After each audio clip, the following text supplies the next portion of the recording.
বাসায় বসে একটা গল্প পড়ছিলাম। এই গল্পটা অ্যাকচুয়ালি আমাদেরকে শেখায় যে আমরা মানুষকে যা দেই তা আমাদের কাছে আবার কিভাবে ফিরে আসে। গল্পটা অনেকটা এরকম যে একজন রুটি বিক্রেতা এক কৃষকের কাছ থেকে ১ পাউন্ড ওজনের মাখন কেনে। একদিন তার মনে হলো যে হয়তোবা মাখনটা ওজনে কিছুটা পরিমাণের কম থাকতে পারে।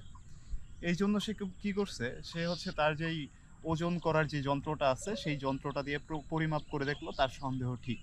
কৃষক তাকে আসলে ওজনে কম দিচ্ছিল।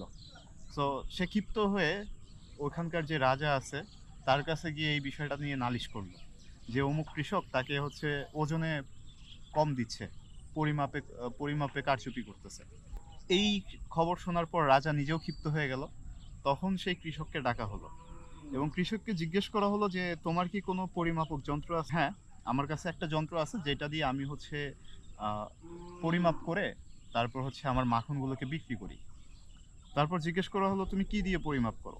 তখন বলতেছে, "মহারাজা আমি যখনই আ মাখন বিক্রি করি তখন হচ্ছে আমি মাখন বিক্রি করার আগে ওই রুটিওয়ালার কাছ থেকে ১ পাউন্ড ওজনের একটা রুটি কিনে নিয়ে আসি। তো এতে কি হয়? আমি একপাশে মানে আমার দাঁড়িপাল্লার একপাশে রুটি, আরেক পাশে হচ্ছে আমার মাখন রেখে বিক্রি করি। তো এখন যদি প্রশ্ন ওঠে যে আমি কিভাবে কেন কম দেই? তাহলে এই দোষ আমার না। এর দায়ভার সম্পূর্ণ ওই রুটি বিক্রেতার।"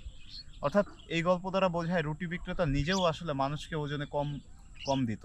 ওজনে কারচুপি করত। তো সে নিজে কারচুপি করত এবং সে যেই রুটিটা বিক্রি করত, এই যে কম দামের কম ওজনের যে রুটিটা বিক্রি করত, সেই রুটির উপর নির্ভর করেই ওই কৃষকও হচ্ছে তার মাখনটা ওজন করত। তো কি হইলো? শেষমেশ দেখা গেল যে আসলে দোষটা কৃষকের না, দোষটা হচ্ছে রুটি বিক্রেতার। তো এর জন্য আসলে এই গল্পে বলা হইছে যে আমরা মানুষকে আসলে যা দেই তা ঠিক আমাদের কাছে ফিরে আসে।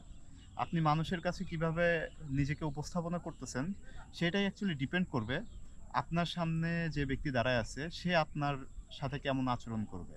আপনার উপস্থাপনার উপর ডিপেন্ড করবে সেই ব্যক্তি আপনার সাথে কেমন ব্যবহার করবে।